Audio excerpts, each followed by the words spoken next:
we're all in that age bracket, boy, with the high blood pressures and all these things is taking over. So I had really high blood pressure last week, so I didn't think sitting in front of a screen for 2 hours was the smartest thing. But we are back this week in full effect. It's nice to be here. It's nice to see you guys. Natalie sends her apologies because she's got some family bits going on. But she did do 3 weeks in a row, so I even said nothing. But yeah, how was your weekend, Gary? What did you do? Do you know what, Jeff? I got a flat in Tottenham. It's giving me bare issues. Like, I suppose every day I go there, there's another issue, another problem. I've just been spending money like I'm searching for crack. You need to sell it now, then. Yeah, because like you told me about that flat's just bad luck for you, boy. Yeah, like so every time there's something going on, so yeah, there's a problem with the electrics. I've got to run new legs in, new cable in. Then there's a problem with something else. There was a leak, and there's this, and it's like, so yeah. But you know what? Sometimes you just gotta spend the money and get on with it. Spend the money and get on with it, and just do it. When you go there, just stop worrying about how much it's costing. This, that. You know what? See progress. But what the problem is, when you're doing something and there's no progress, you just think every time I do something else happens, so it's just going back to the start. But yeah, so just got to keep your head down and keep it moving. Yeah, I mean, keep it moving. Yeah, we had an interesting weekend. So we done some event in Kensington and Chelsea Town Hall. It was like it's a Commonwealth event, and it's like a Commonwealth event, and it's been going for 100 years, and everyone says it's like really good, and they've just had like an amazing time year in and year out. But I don't know what happened, but one baroness fell out with one duchess. I don't even want to get into saying what the rumours were on my platform because I don't know what's true from what's not. But let's just say there was a falling out. They had us as vendors outside for 2 hours waiting whilst they literally argued this out to the last minute. People flew in from all around the world, people from Pakistan, people from Africa, people from all over come in for this event, right? Only to stand up outside and be just waiting to go in, just waiting to go in. One idiot, he gave us a ticket even though we explained what was going on. Charlene had her badge in my car. There was no reason for him to give us the ticket he gave. It just was one bad thing to the next. I have never been so stressed out trading at an event before. Then their partition things fall down, lick down the stand, injuring people. Then some woman came with I don't know what her problem was. Apparently she was a part of the band. What was it, Charlene? She came, how she walked in, it was a bit weird because she walked in like she was on a mission, and then the table that was opposite us, I think they were selling drinks and cakes.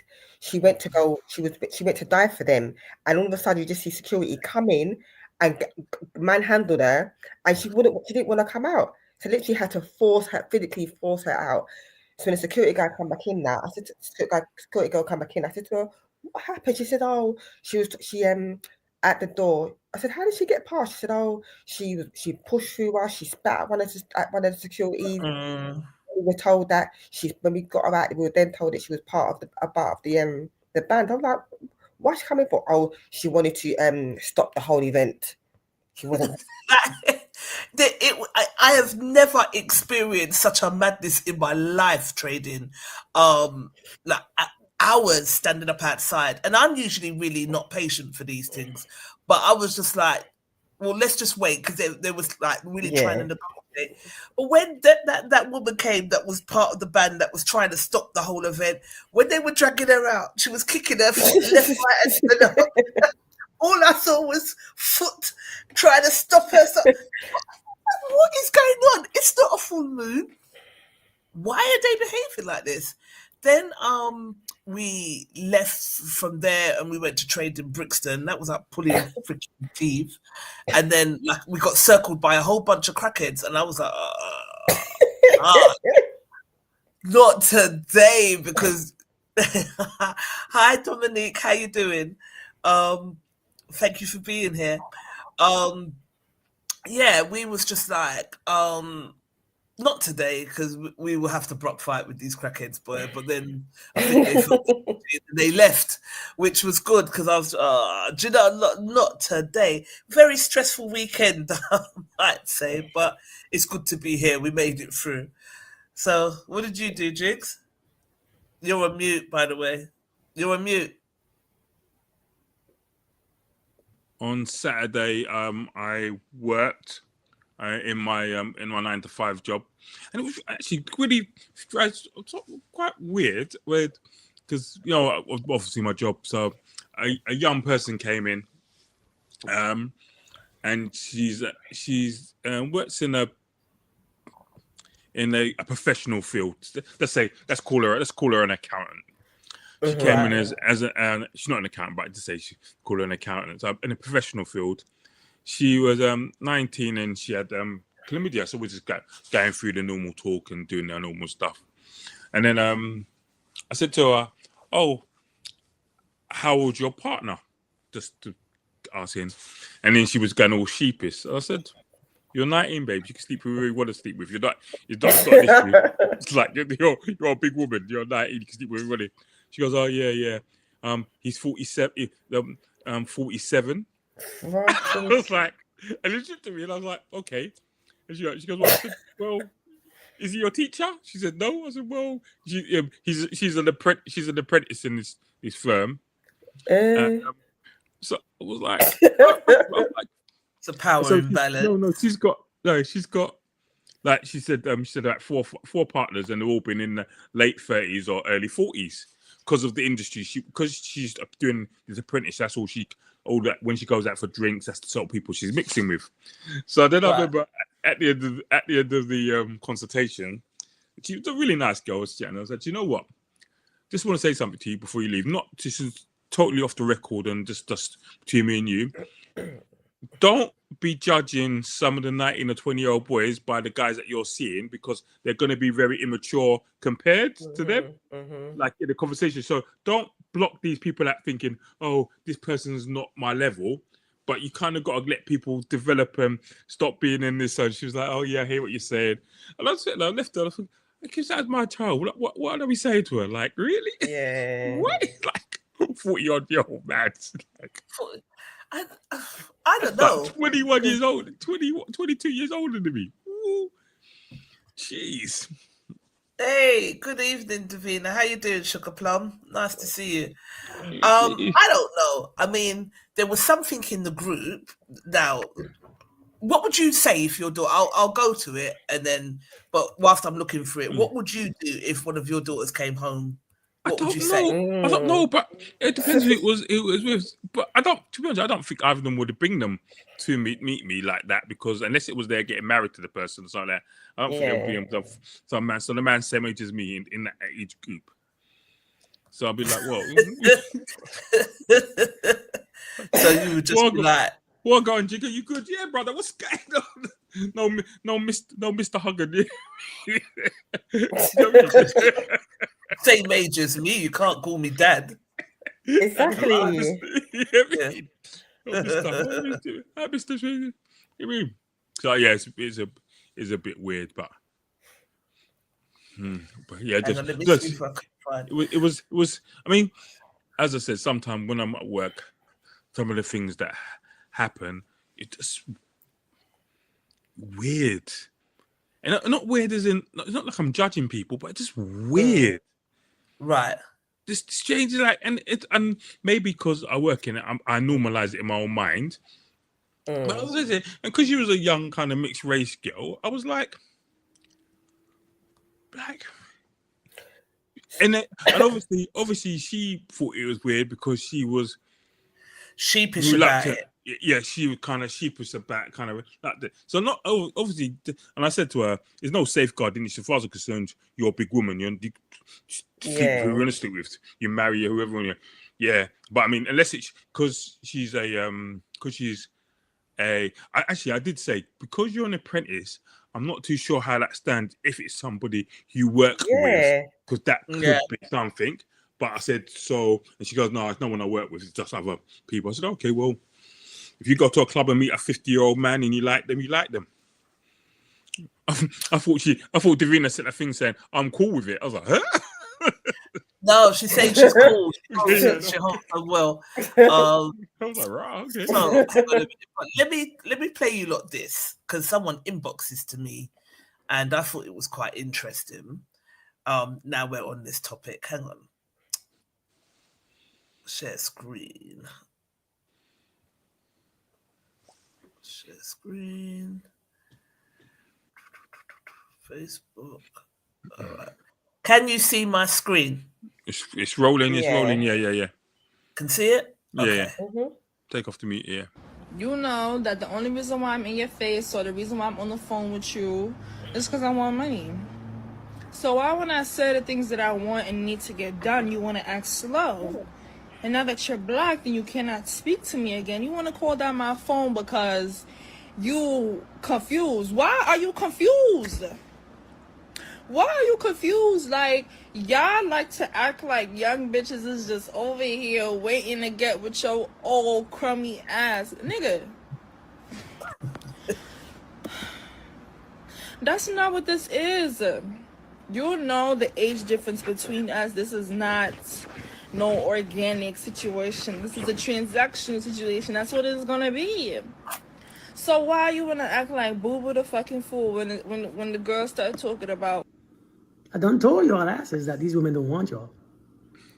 Or should I say, these women don't want us. These young women, they don't want you. You are her pocketbook. The reason why she want to go everywhere you go is because you are her pocketbook. You think she likes you for real? No, I know some of you are going to say, these old ones don't like us neither. And them old ones, I'll give them my money. But at least I know they might like me and they know what to do if my heart stop beating, or if I'm start to twitch or something, they know what to do, exactly to do, because they probably have it happened to them too. But I'm saying, man, we be thinking that these women like us, them women using us. I mean, yeah, you are using them, but damn. There was never a time that I would think of him and be like, God, I need to see him. There was never a time when I was physically in his presence when I just looked at him and I was like, I just need him to bend me over. And look, we've all known and dated or been in connection with men like this, where you just see their broad shoulders and you're like, yep, we're doing it right now. That's just not something that happens when a younger woman sees an older man. I don't want to be around nobody who doesn't want me there except for my money. That's not genuine. Every time you sneeze or you have pain in your prostate, she probably look at you like, don't do that shit right now. Y'all don't understand, boy. These young women don't like us. They don't like us. Shit. Why you want to? I don't know, man. I'm tripping. I don't like dinner with. All right. So, what do we think of that? Based on what you was just saying, do you think that I think she liked him, or not liked them. I don't think she wasn't like, I don't know. Some girls like old guys, innit? Even me with my old self. A couple of people approached me years and years ago, were like, yeah. And I'm thinking, all I remember when I was in my 20s and the girls that are my age were dating guys in their 30s and 40s. I was like, why are you with that Papa Charlie man and Papa Charlie men? Papa Charlies. And now I'm a Papa Charlie.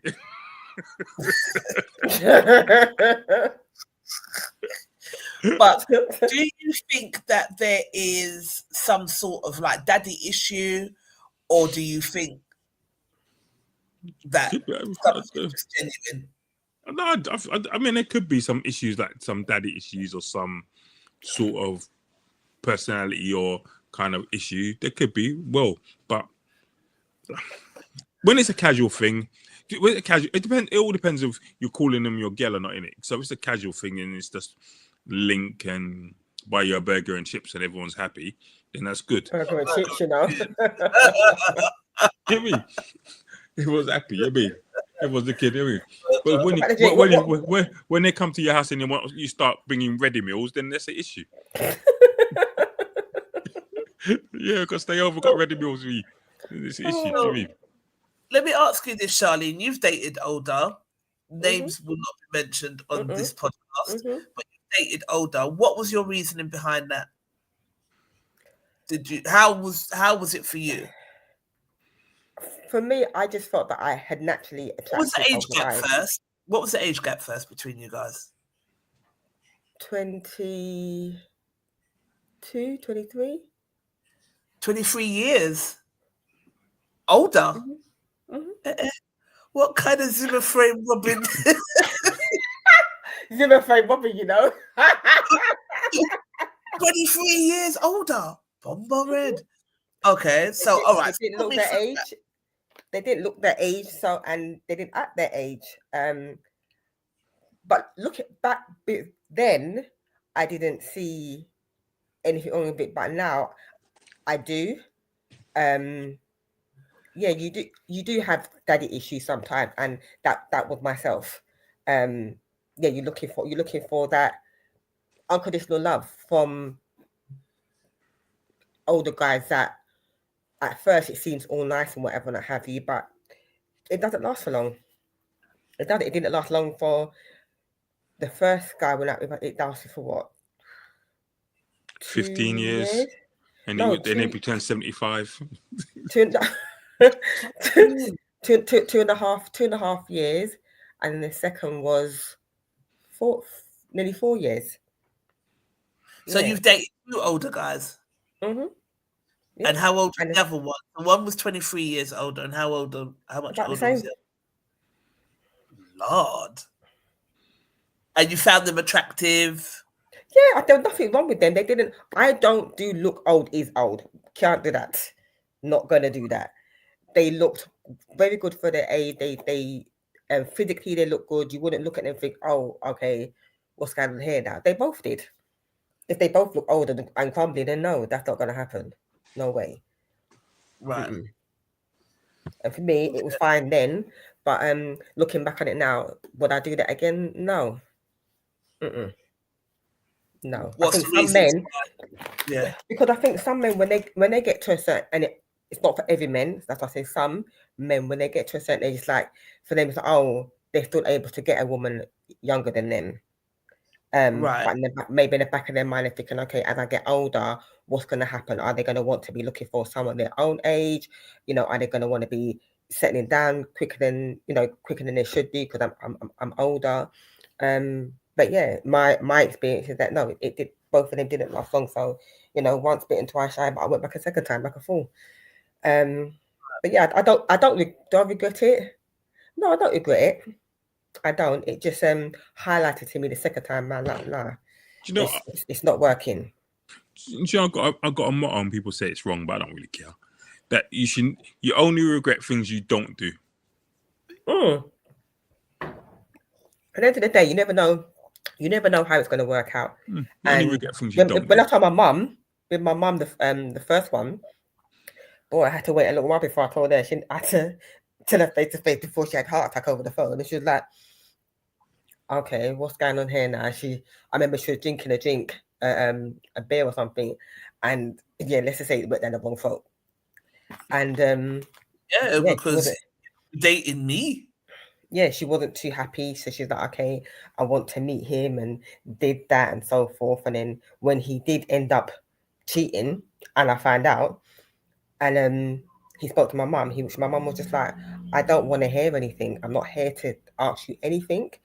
At the end of the day, you hurt my child, you hurt me. Because I told you from the beginning, yeah, are you sure? Because she's old, she's a lot younger than you. She's like your child age. And you said no, she said you would be the one to say coming to me to tell me that my daughter would be the one to say she doesn't want to be in anymore, but you're the one who's saying it. And yeah. But So I was gonna say sometimes it works out for people, sometimes it doesn't. As I said, would I do it again? No, but as Gary said, I don't regret anything I've done because I wouldn't know how I'm gonna feel or how it's gonna work out. I thought it would have worked out the second time round, but it didn't. Okay. So you think, well, from what you're saying, you went into these situations looking for unconditional love. Yeah, I can actually. It took me a long time to be honest with myself, but that is exactly what it was. Oh, man, big Exactly on you. what it Good was. on you for being able to look at it and be honest. A lot of people Yeah. are not. So, yeah, good for you, I say. But why? But not say this is not so much you, Charlene, but it's just in general. Why are you Yeah. getting? Why do you think people feel they're going to get unconditional love from people that are older than them? Why don't you get unconditional love from your partner? Because when you're looking at somebody who is younger, yeah, or your own age, for example, yeah, it's there's so much more for them to do as if they're the same age, they're a couple of years older than you. What do you There mean? is I so don't much understand. more In for them. regards to what? Like life in general, experiencing things. Whereas the older guy who's in their, let's just say, for example, late 50s, early 60s, they're more looking to be, you would think that they would be more looking to be settling down and just, chilling out and so forth or whatever not. That's what I felt back then. Mm-hmm. But But that is but that's that not isn't the unconditional case. love, though, is it? That's just someone looking to settle with somebody. Not Yeah, so Yeah. you, but I'm just no. saying. Yeah, exactly. But that's how I looked at it because I saw it as, let me put it this way, I used to see sex as being someone loving me Yeah. until I went to therapy, and when I said it out loud, I was like, wow, and I got really emotional because I'm thinking, and she was like, why do you see it as that? I said, well, that's how I've always seen things because I didn't have that from my dad. My dad never hugged me until my brother died 6 years ago. And it wasn't even a proper hug, it was a pat on my back. Right. So all of that is when if you've never had a love from your parent, whether it be your mum or your dad, there's always going to be certain things that you're missing, and there's always going to be a void, and then you're always going to be, say for example, the first guy I went out with, he went to go hold my hand, was walking when he crossed over the road. I literally pulled my hand back. I was like, what you did? And he was like, what? I said, I can cross the road by myself. And I had this attitude in me. So I had to learn how to receive affection, and I had to learn how to give it because that was never me. And it's not to say that I didn't want it. It was never shown to me on my dad, and it was never something that was really heavy in relationships. And that had to change over years. So I think the concept of unconditional love is just unattainable. I don't even think your parents love you unconditionally, blood. no, Yeah, they hate you. They hate you unconditionally. no, but I agree though, Trisha. I agree with you. They don't, because some people say, I don't love unconditionally because if you go out and kill somebody, is your parent going to stand by you? Some of them won't. They'll be like, boy, you got to take this on the chin for yourself. I can't defend that. Hey, gorgeous Lorraine. Do you know who this is? This is Jade's mum from Black Brighton. Okay. Hello, Lorraine. You got a tame show because my other co-host Natalie's not here. Natalie will have you in stitches, but yes. she's got a potty mouth. She's fucking hilarious. She's not here today, but hopefully you'll catch her on another show. But yeah, go on. You were saying, Shasha? Yeah, it's a mixture of things, For me, I was not in a good space. Pretty much half of my life, I wasn't in a good space. So Right. I think that contributed to it as well. So yeah, but everyone's got their own reason for why they do things. I know for myself, I have no problem with looking in the mirror, sitting myself down and asking myself why I do things. And also, would I do it again? And if I regret it, and like I said, I wouldn't do it again. I don't regret it. It happened for a reason. And I've learned my lesson, Right. So yeah. Yeah. Well, I don't know. So 23 years is a lot. I suppose for me now that person into their 70, 75. Yeah. You know what I mean? You're puff out the cupboard when you try puff out the cupboard and kill him off. Like, no, people say you really can't waste money. You might be right, but even if they do that thing there, you still love them, but they still have their own stuff as adults. This thing is hard, not being able to speak to you.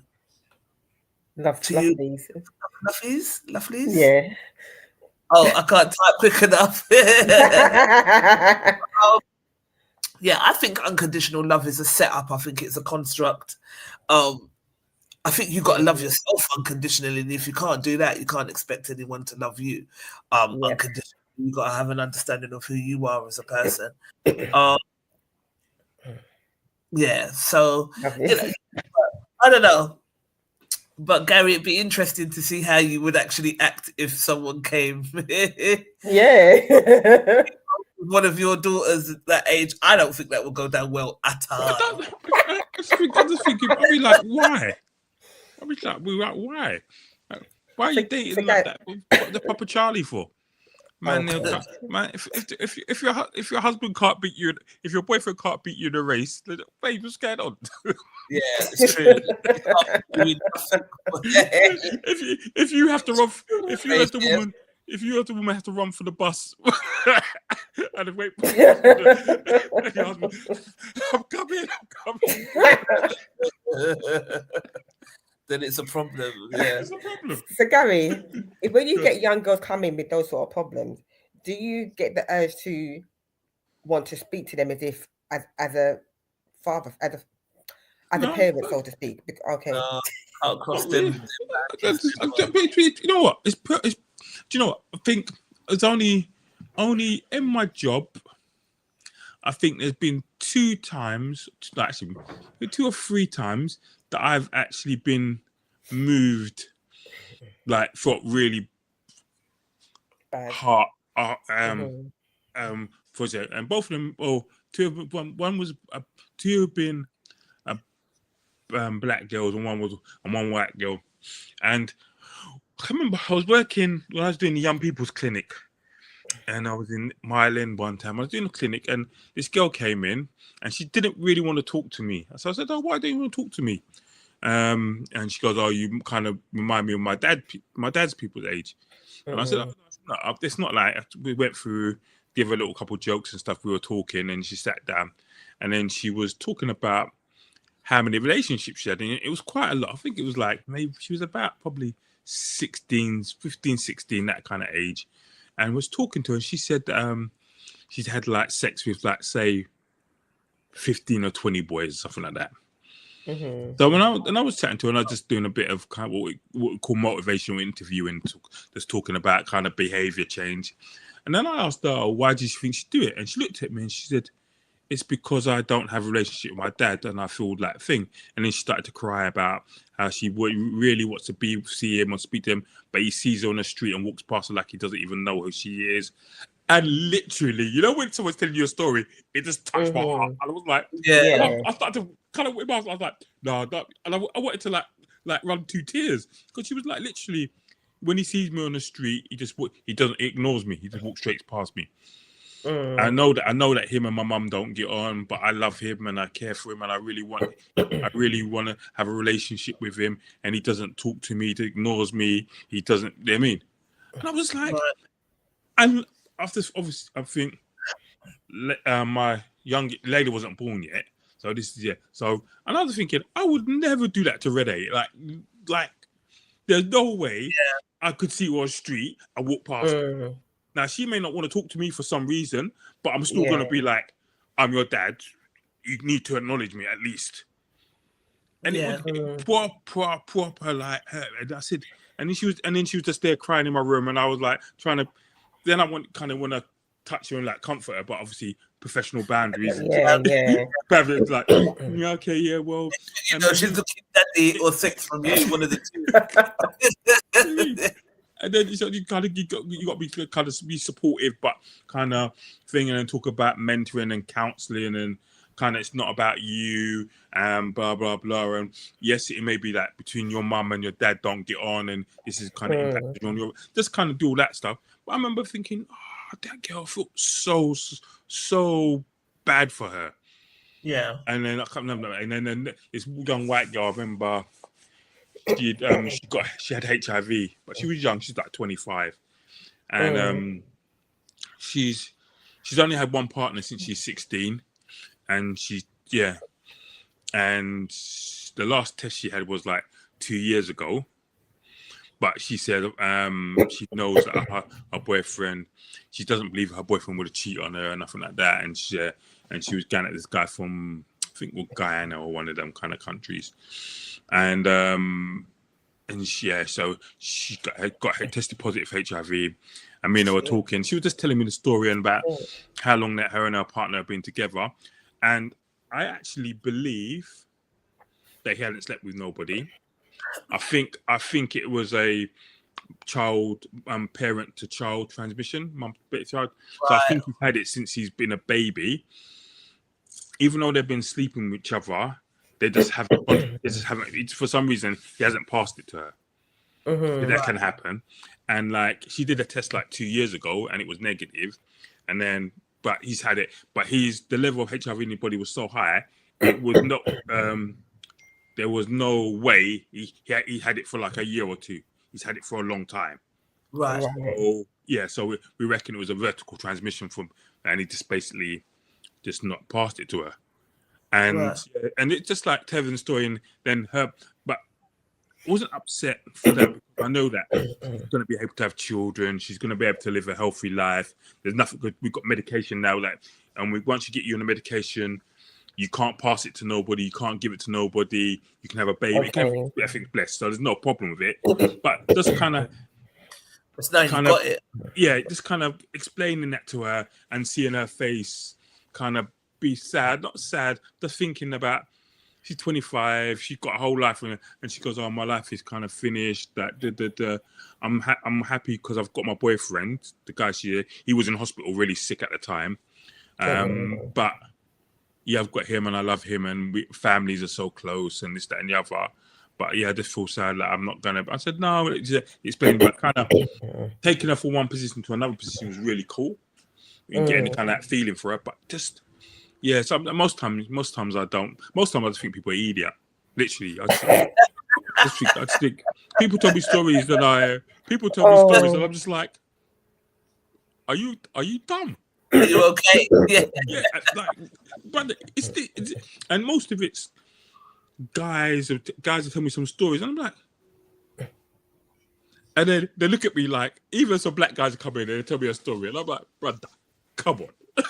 I said, brother, come on. Yeah. So, can I? Look, yeah, I've got gonorrhea. So, boy, the missus don't know, boy. So I don't know how I'm gonna tell her, boy. So, brother, can you give me some tablets so I can crush it and push it in her food? Like, brother, who am I telling? What? That's nothing. There was one story where the guy managed to convince the girl that she gave it to him. It was him that had it. And Lord. Harry's work stories are horrid. But anyway, Lorraine's saying unconditional love is a hard one. Unconditional self-love is hard too. One of the hardest. You know what? We're spiritual beings having a human experience, and that experience is hard, man. We're here to learn our soul and evolution. I agree. Part of our soul and our evolution is not being so hard on ourselves.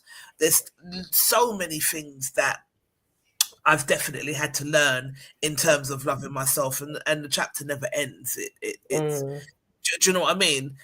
Being with human beings that will crush up medication and put it in so that they don't want to let you know that you've got gonorrhea. Like, it's wild. Like, people that you have around you and everything. Just to say one thing before you go in, for just letting people know, you cannot be treated with gonorrhea with tablets. So just let it know. It's an injection. So just in case people. A course of tablets for gonorrhea. No. Gonorrhea's injection, chlamydia's tablets. Ooh, okay. So you can get tablets for chlamydia. You can get tablets for tablets for chlamydia. You can get tablets for syphilis, but most of the time we inject people for syphilis.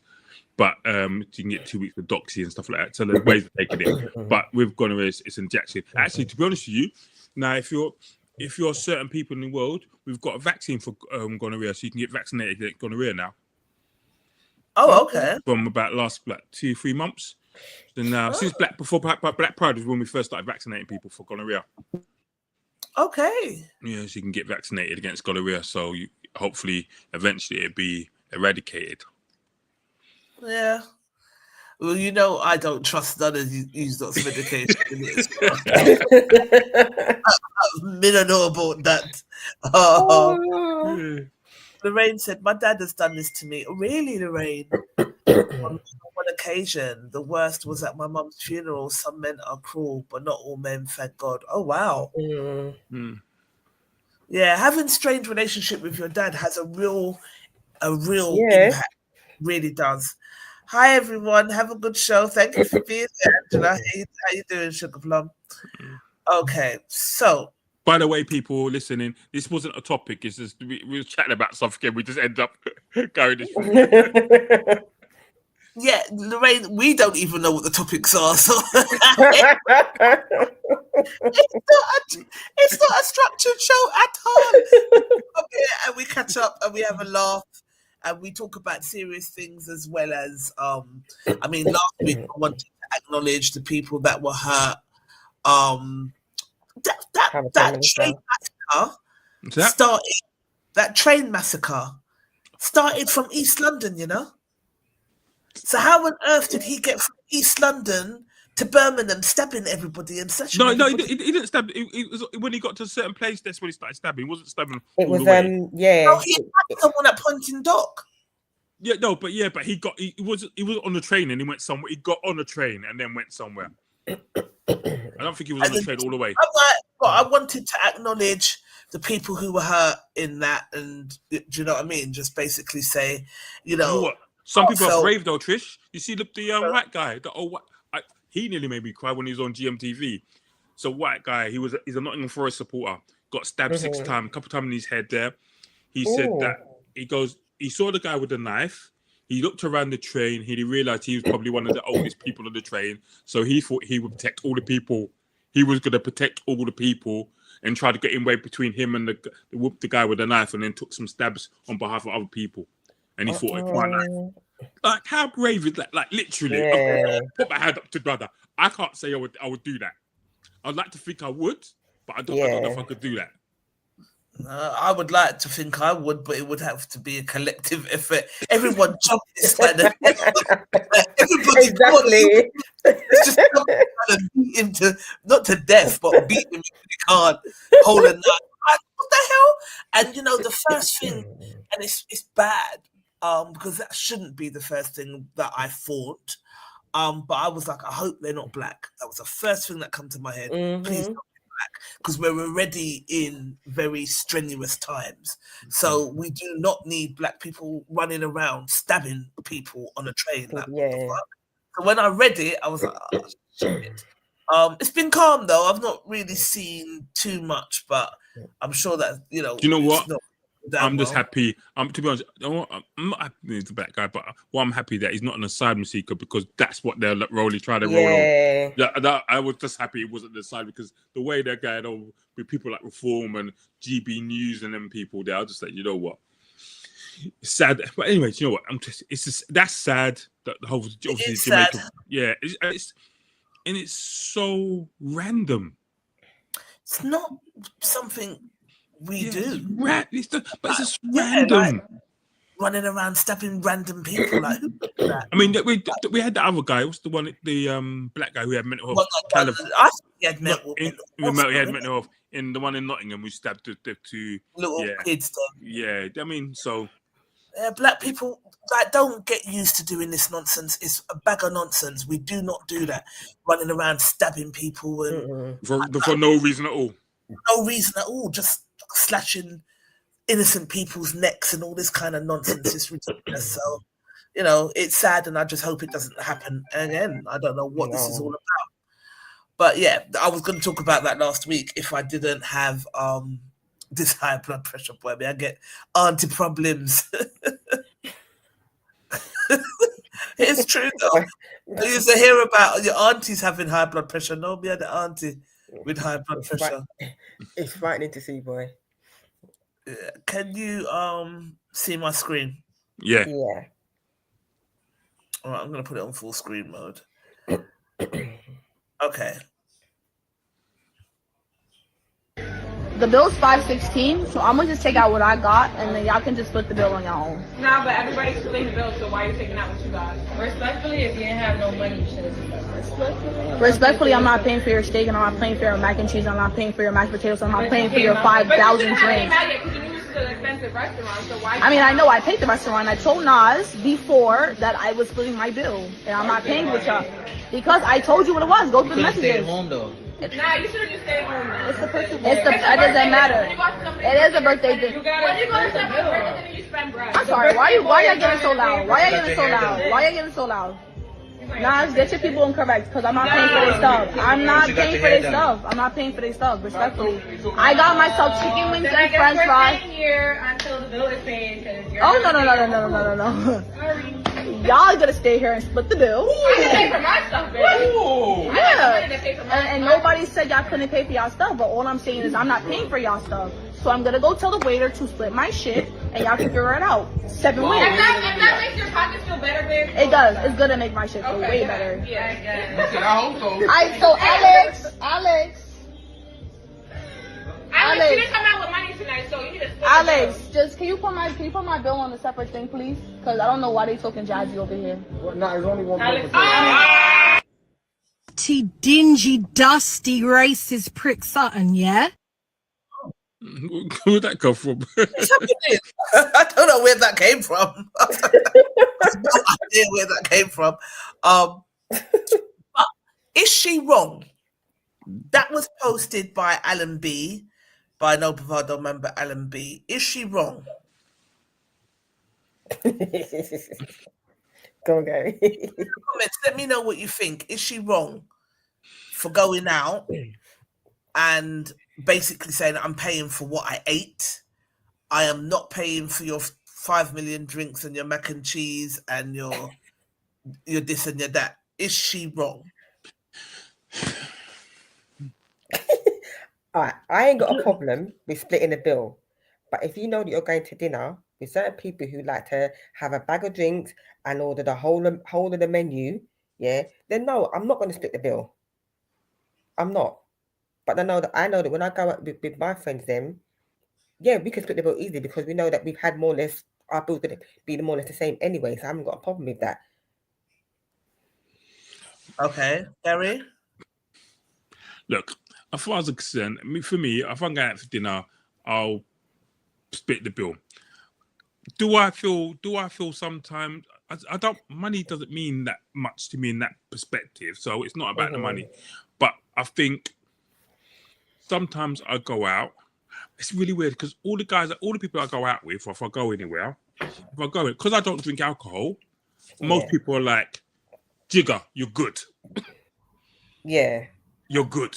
So it's kind of different now. But so sometimes I'll go places, like we went out. Where'd I go? I went to some restaurant with my brethren's and we ate out, and the Coke was my drink was £11 for a non-alcoholic cocktail, and I had 2, right? And then man was drinking brandy, and brandy was £5.99 for a brandy, like a single brandy, or £7 for a brandy. So my cocktail, my $2 cocktail cost more than that. I mean, more than 3 brandies. Right.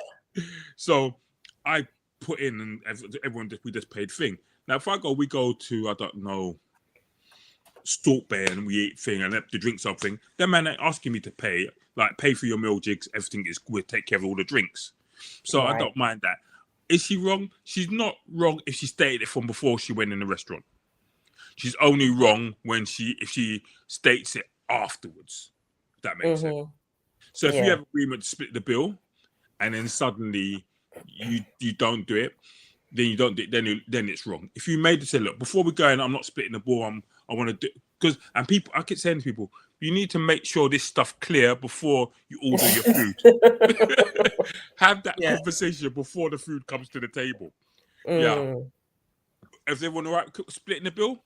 So she's not wrong, but also she's not right. You know what I mean? Because causing an issue at the table after the fact, you should have made that clear at the beginning.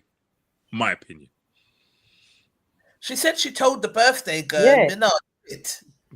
Yeah, she did say at the beginning, I told Nas beforehand, I ain't it.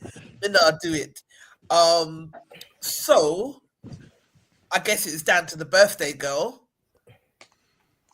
But see, the birthday girl should be paying nothing anyway. So really and truly, she should be paying nothing. Yeah, she should be excluded from splitting the bill. That's it. Somebody should be paying for her bill. I mean, me personally, I've been in these situations where hang on a minute, how comes it's not coming up live on the page? Yeah, it's saying we're live, so where is it? I've been in these situations. I drink, so I know that there's certain friends of mine that don't drink. So I will ask them, like your birthday, for instance, Shasha. I asked, is everyone okay to share the bill? My other friend that was there that don't drink, I asked her twice and I said, because you don't drink, are you okay to share the bill? You can't expect, because when we start getting to like, I don't know, them cocktails, the island iced teas and the Mai, can't expect people to pay for that if they don't drink. That's number one. Number two, I only go out, like, how can I put it? I go out with my people and I eat with people. But I've respectfully declined to go to certain, because I'm not in your tax bracket, blood. So I already know I ain't coming.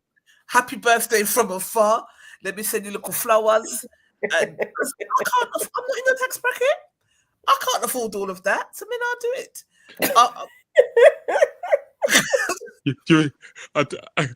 I'll give you this is hilarious. We went to dinner. So one time my office I was working had a bit got money from some charity and stuff. So we had a hope of money. So we decided to go to dinner at the Ivy. So there was 28 people from the office. Nice bill. So we had to pay. The organisation said they will pay like $6,000 towards the meal and stuff. And it was a lot. It was going to be a lot of money. No, actually, I'm lying. It was $3,000 towards the meal. $3,000 towards the meal. So the food. When you work the food out, the food came to be 2,000 something, and the drinks were like 700 quid or something like that. Right. At the end of that, we're all sitting around the table, so the bill's already paid. We've got enough money to pay the bill. So the waiter comes round with drinks and gives everyone a drink and stuff, and then bought a bottle of wine, like 2 bottles of wine, and put them down near our table. And so the girls had the wine that we're drinking, and there was 2 bottles of wine beside our table. So at the night, the girls took the wine and were drinking the wine just to finish it off. The wine that he had beside the table was some special wine where it was worth like £800 a bottle.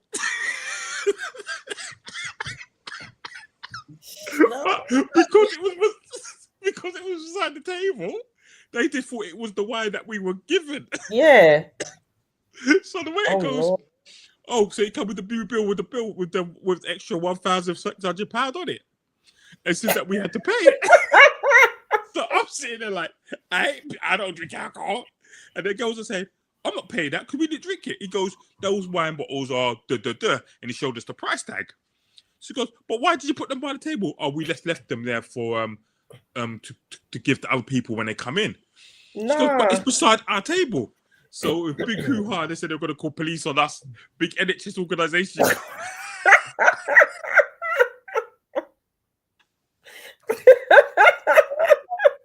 And set up a payment plan out of your waiter wages. No one told you to do that. Call the police. Call them. Call You put them. a bottle on my table. I'm not washing dishes. No one asked you for it. Out of here. And the people who drank the wine were like people that, so because there's a lot of people, so people at that end of the table drank the wine. So everyone at this end of the table goes, well, I ain't paid. You not gonna pay me because you wanna taste it. Oh, Jesus. At the end of the day, I think the manager came and they got sorted it all out. And after, I didn't think they had to pay, or they had to pay something. It was something had to be worked out. But it just makes me laugh. Another Christmas time, we went out for breakfast. So the first time the team, kind of new team, first forming. So when everyone's organising, like, ordering like bacon and something, you know, like eggs and stuff like that. So one person ordered lobster something.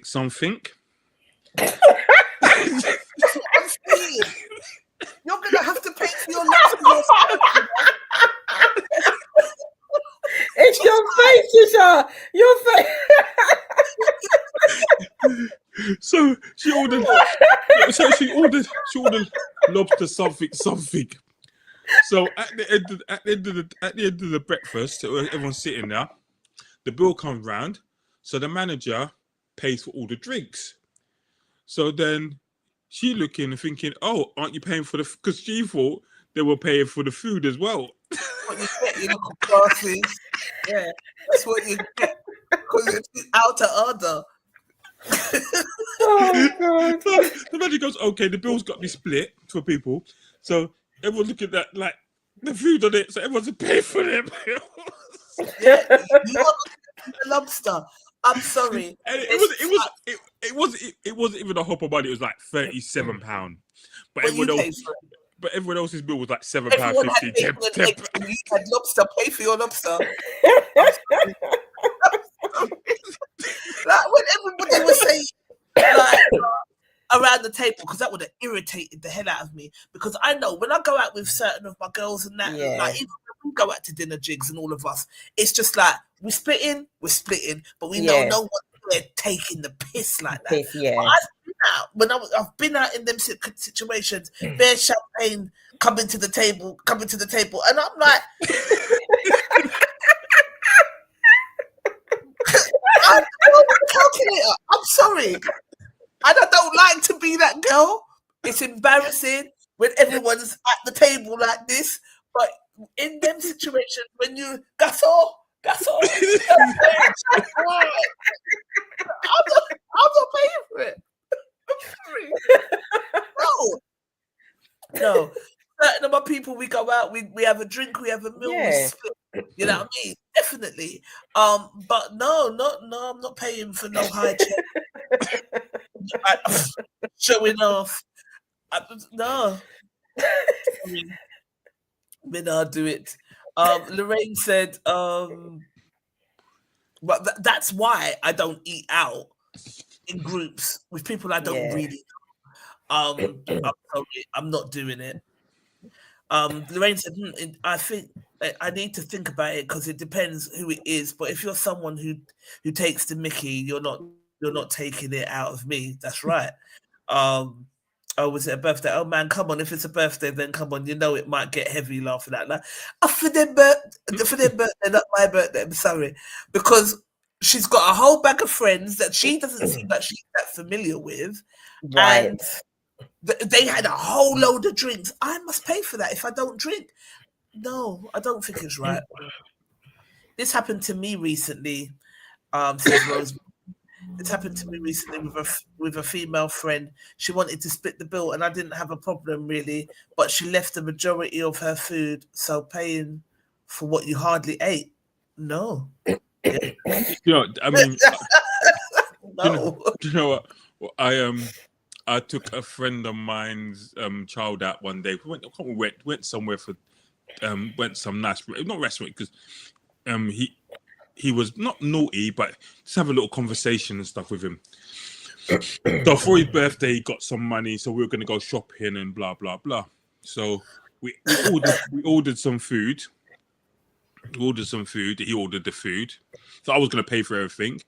The brother didn't eat nothing. He ate little thing. I don't like it. Why did you order for? I wanted to see what it tastes like. So when you just asked the man to take it, and I said, you know what? I'm not paying for it. He goes, yeah. I said, you know the pocket money card? I think it was about £80. He had pocket money that his mum gave me to take him. So I said, this is coming out your money. I took the £25 of the bill and paid for his meal out of his own money. He was crying to his mum and Uncle Gary did this. His mum goes, good. Like literally, she goes, this. The mum was talking. She goes, but this is why I need a guy around, like to do things like this to show people you need to be responsible. Don't just order things. I think other people are gonna pay for it. Someone else is gonna pick up the bill. No, no. You used to pay for your shit now. See, Carl, I ain't heard Carl enter the studio to defend this. Lorraine said. No, hang on. Rosemary said, going out with family now and sharing the bill, not a problem. You know it, Rosemary. And to my previous message, she ordered a lot. Eyes was bigger than their belly kiss. Right. Yeah, I must split. You better pull out your purse. Sorry, Swaby Harry. Good evening, Sugar Plum. How you doing? Captain Baby. Lorraine's left us already. I'm at end. Thanks for the shits and giggles. It's been great. Love. All that out of funny. Maybe he's laughing, but yeah, no, sorry. I don't want to be the petty bitch with the phone and split, because half of them that take out the phone and they're calculating. Have you put the service charge in there? Have you put your part of the service charge in there when you're doing all of that? So I don't want to be that girl, but at the same time, I am not paying for people's lifestyle that they can't even afford. No. Yeah, you mean? I'm not doing it. Ordering champagne at the bill. And cocktails are like £10. So when you're having 5 and 6 of them and there's multiple of you doing that, I ain't paying for that. No. She had chicken wings and some chips, is what she said. And maybe a one drink. And then you're saying, oh, respectfully, you should have stayed at home if you've got money. If you've got money, you got it. Yeah. Pay the bill then. Get out of it. I didn't think she was wrong. I didn't. But let's see. What was you going to say, Gal? No, but these. No, I'm going to be honest with you. This is more of, it's going to sound quite sexy, more of a woman issue. Guys, we don't have them type of, because at the beginning, this shit gets sorted out before we pay the bill. Before we get to a restaurant, man, sorted that stuff out. I have been out, said dinners that I'm speaking about, no names to be mentioned on said podcast, but it's been with guys that have been gassoing, champagne, Lauren Perrier. It's been with guys. At the end, when the bill comes, everyone's scrambling. It depends on the people, I guess. I think. Yeah. But I know who I'm going out to eat with in a group. Yes. That's it. No worries, no qualms. Yeah, everyone just split, and we know that no one's taking the piss. It just is what it is. But no bravado massive. What did they have to say? Kwame said, depends on what was agreed before. When me and my boys go out, there's always a couple who cover for those who may not have cash and don't want to say. Love that. Fair enough. Yeah, that's cool. I love that. Yeah, that's how it's supposed to be. Right. Agreed. And in this case, she said she told them she wasn't going to split and only pay for her own, but they still expected her to split. If she had a problem with that, then they should have told her not to come then. She obviously knew her pocket and what she could afford and communicated that, but they still want her to split a $512 bill. They're not her people. That would be the last time I saw them if that were me. Absolutely, Davina. Rico said this is going to be a heated one. Carol Scott said she's not wrong, and it also depends on what everyone ordered. Daniel Maidan Shaw said, I'm not one for sponsoring people's eating habits. There's reasonable and then there's a piss take. Absolutely. And when I do it, when you're piss taking, and you must know how you're going to pay for your million cocktails. I'm sorry. When I eat out, says Davina, with just one or maybe two others, I don't mind splitting. But when it's a whole group and people taking the pee and ordering the whole menu, drinks to match, I'm paying for my own ish and done.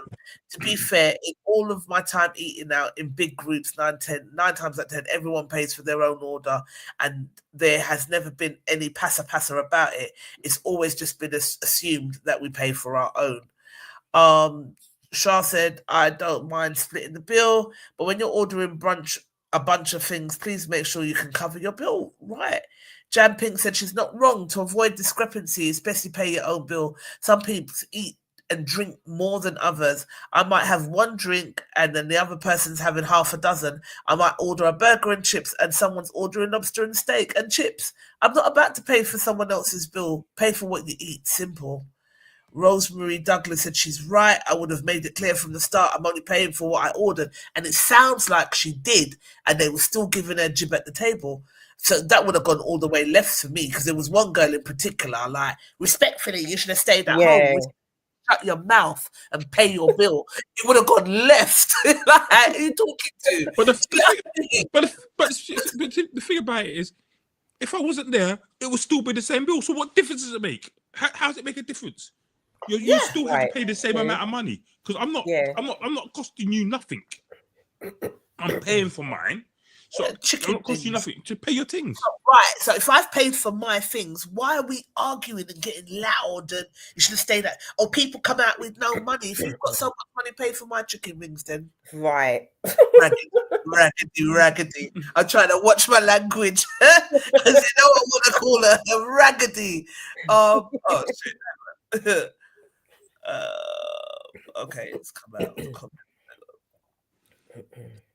It's not wrong.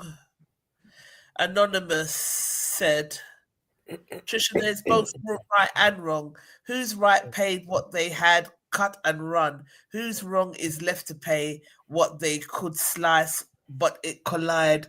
5,000 drinks, all right, maybe she exaggerated. However, 500 drinks, 50 drinks, 5 drinks. Hope them have enough money on their card. I'm sure they won't be carrying on. So again, definitely. I still don't think she's wrong. I'm like, how is she wrong? She said she told the woman, whoever it was, that she was only going to be paying for what she had from day dot. Have you ever done Lucky Dip, Trisha? No. Trisha, you never done Lucky Dip? No, did I do it? I did Lucky Dip once. We went out. We went to this restaurant I go to, all the Italian restaurant. It's lovely, food's amazing. So me and about 12 of us went to this restaurant. Yeah, football team, 12, and everyone puts the card in the thing, and the waiter just picks one out, and that person has to pay. I've done that once.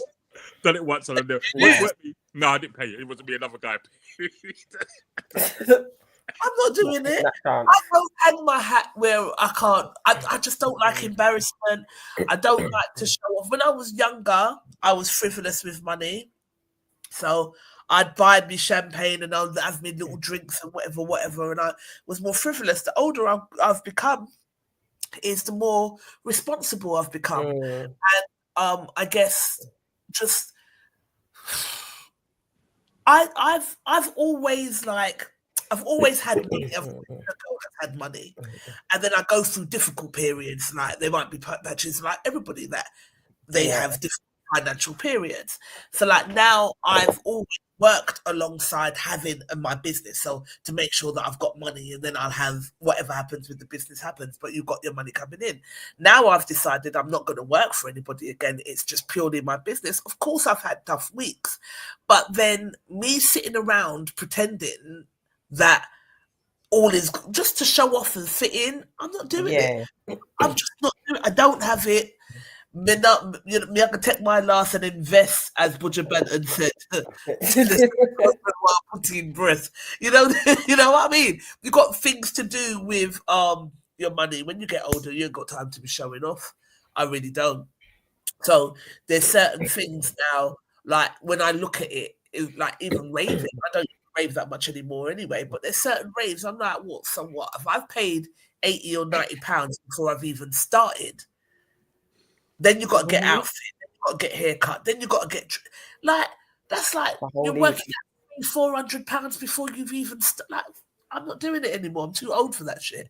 Especially, I can see my little house in the Caribbean somewhere. I don't have time to spend big money on champagne that I'm going to vomit out and piss out the following day. No, I'm not doing it. Right. But anyway, the general consensus here, she wasn't wrong. People are saying that they will pay for their own. That's why I always bring cash to dinner gatherings. I just place my cash on the table. Get on with it. That's right, Brianna. That's right. Put your cash down and that. They're not her friends. Set up. They know she's having financial difficulties. Taz said that would be me. Not wanting to split the bill. I don't eat much. I don't drink much. So the money's not going where my mouth is, not someone else's. Half these people would not even thank you. I'm not paying for no one else. I've done learn this lesson already. Davina said that we got really mature responses here because everybody was saying if she ain't got money, then she should have stayed home. But she had money to pay for what she ate and drank. So right. I can understand where she's coming from. But most of our crew said she is right. Similar happened to me some years ago. Friends were licking back double, treble glasses of liquor. All I drank was a bottle of water. I think the water was £2.50. I gave the guys £5 and I told them the bid is theirs. There really wasn't an issue. I bet the one making up the most noise eat and drink the most. Right. Mm-hmm. Ladies, all of you think that you can drink out the Grand Canyon. When I tell you I'm off to the bathroom, you can figure it out. Not coming back. She's right. She's right, to be fair. Some people are so entitled. Hang on, what did people are entitled? They want to be extravagant with what they order and expect others to pay the bill. Piss off. This bird's behaviour isn't very becoming and puts men off from dating certain women. It's tacky, says Anne-Marie. Kwame said, I remember years ago, a friend of mine and I were invited to a party in Mayfair. We got there and the celebrant ignored us. He had a table full of drinks and women. Anyway, me and my friend bought a couple of bottles and sat at another table. I don't even think we sat at a table. We got to the end of the night and the birthday boy has come to us to contribute to the table bill. Till today, I've never spoken to that guy again. The cheek. Not chatting to you again. He said, to this day, I ain't seen or spoken to him again. Sandy said she's not wrong, but maybe she should have discussed it beforehand to avoid issues. They're wrong for telling her that she should have stayed home, etc. I think so. I don't like embarrassment and I don't like embarrassing people. So I don't like that. I don't like that at all. But yeah, most of our crew were like, absolutely not. So, yeah. Carl, where you there? Carl's asleep. In my com. Come in. He put something in the group. I said, come and defend your post. Let me see what this one is, if this is it. He said it's coming on in half an hour. It's been an hour. Please, show finish soon. Yeah, right. He's not coming on.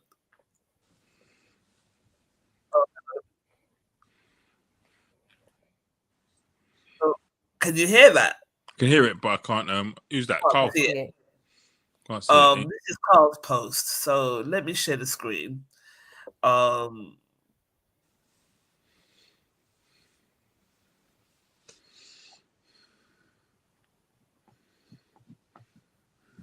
Right. This is what Carl said to me and said that we need to discuss it.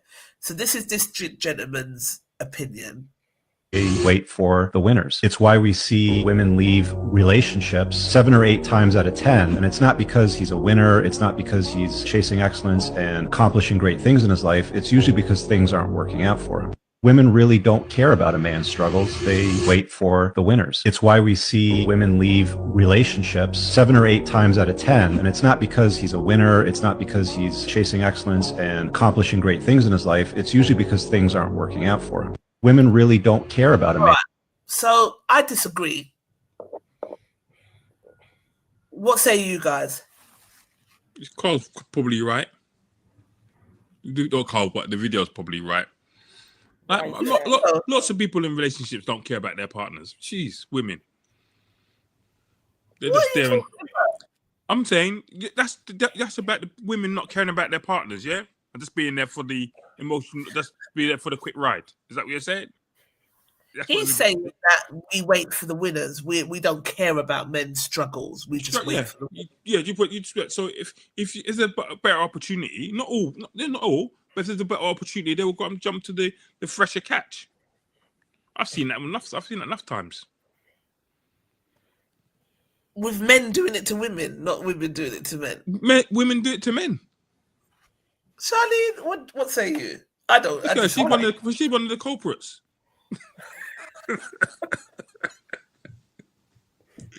You're saying that people will run off with that, just for money, you know. Do you know what I mean? That was someone that was 23 years older than her because for the money. What were you saying? Right. No, I don't agree at all. I don't. There's a lot of women out. We'll say a lot of women. I feel that some people get in relationships for their own gain. I know men and women who get in relationships because the opposite, a man will get in relationship with a woman because they've got a house, they've got a car, it benefits them, and vice versa. I've seen it happen. I have seen it happen, but I don't think that a majority of women leave relationships because a man not doing nothing. They want to have got with a person because they see potential for them, but if they're not seeing that person grow and putting into action what they've said, then yeah, you're gonna leave after a certain time. Who's gonna be with somebody who's gonna just be talking?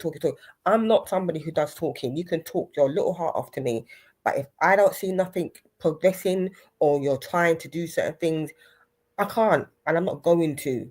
Period. And if you're that person to do that, then good luck to you. Women don't walk away from a relationship just like that. No, I disagree. I know enough women that have helped their guys, stood by their guys through difficult times. I know for me personally, there was a guy that I dated that didn't earn as much as me, but I liked him, and he grew up or whatever, and I liked him, and he had issues with his car, and he asked me to help him get a car, which I did. And I thought I heard a car come in, but no, he hasn't come in. And I helped him to get his car, and then he drove around his next woman in the car. So you can't say that we don't help. We do help. We do. No, not help. Look, I'll give. I know you lot. I know you lot watch the show. Go on. Finish this bit though, but it's not that we don't. It's like what Charlene said. If you are comfortable being in a slump, that's a problem. But we don't just. Well, the women that I know, and for me personally, we don't just jump it because you're not winning. Like, I don't think that's true at all. All right. So whenever you watch any, and I know TV or film imitates real life to a certain perspective, but even watching shows that I watch and that they represent things. When I remember watching Insecure, the same thing. Issa didn't want my man Lawrence when he was in chilling at home. Not true. As she said, I'm an insecure connoisseur, like you are. As she said to him, it went on. So at first she was supportive, and then it on and on and on. And he was just sitting on the couch and he wasn't doing anything about it. After a while, that became irritating. It's not that she dumped him because he wasn't winning. It was because when he started winning, got his job, then she come back. No, she was sorry that she had cheated on him. Yeah, and she wanted him back anyway, but he didn't want her back. But because it wasn't when he was winning. She wanted him back anyway, but it was. I thought she went back because he's winning. He had a job and he was getting his life together. Oh, that wasn't That's- true. Go back and watch it I again. watched it. That's what happened, man. He suddenly wanted him when he got back together. That's why she wanted him back, man. She didn't want Lawrence. Lawrence is gone. She loved Lawrence, but Lawrence was just comfortable sitting. And when they had their lunch, when they had that dinner, and she explained how bad it was, he was like, crikey, you know, I didn't even realize it was that bad. Like, Yeah. coming home to someone just sitting on the couch, scratching their balls for years, after a while, that's going to make someone want to leave you. Yeah. Definitely. I don't think it's true. But,